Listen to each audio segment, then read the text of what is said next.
I know you mentioned this a lot in the 19th century then, and this is, I think, is perhaps where it just veered off of normality and common sense and real true scientific endeavor.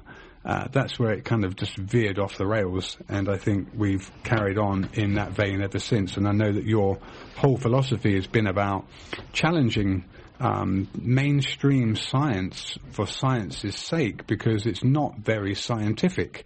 And I think in that regard, Dr. Peat, would you mind giving an overview of the basis of understanding disease past to present, and how this has formed our approach to its management, and how your rationale differs?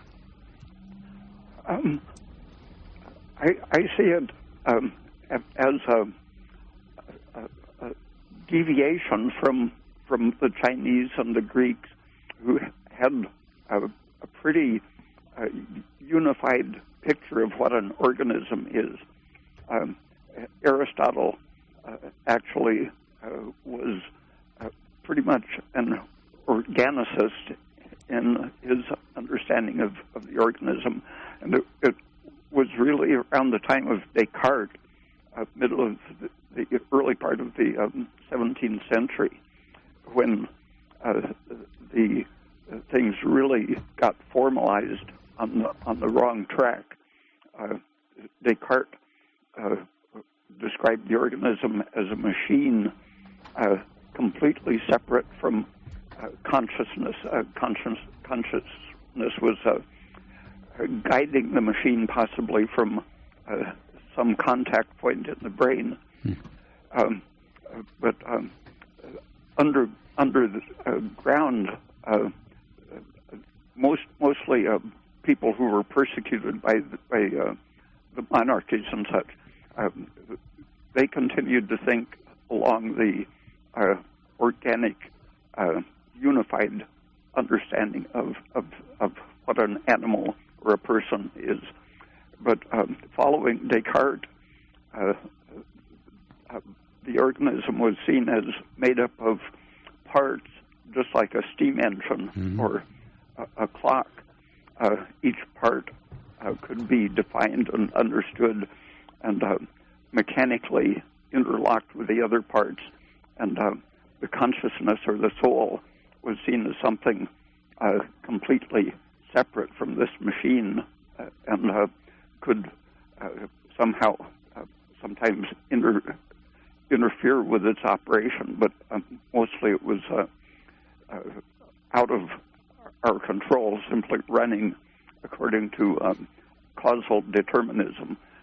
And when the idea of infection, something from the environment causing a disease, came in, it happened that the use of the microscope had developed to the point that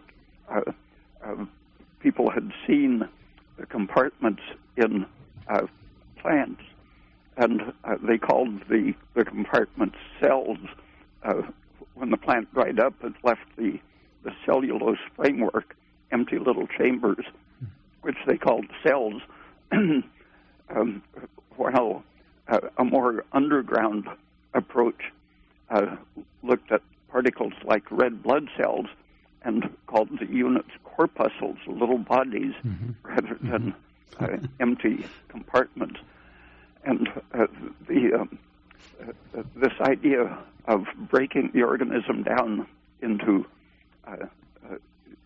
cells and seeing those as parts of a machine made up of material without consciousness or spirit, this became the background for seeing a disease as particular mechanical interference with the operation of the machine. And this is where the term reductionism came from, right, or reductionist medicine? Yeah, and the disease, one line of thinking was that it was a particular little particle of evil material, a germ cell, analogous to the cells that make up the machine. So it was material particle interfering with our material particles that became identified as a disease, a very concrete, specific interference with the machine.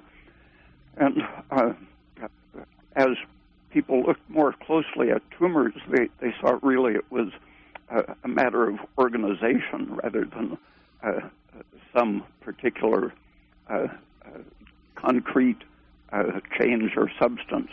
But this idea of organization took about 150 years to finally catch on.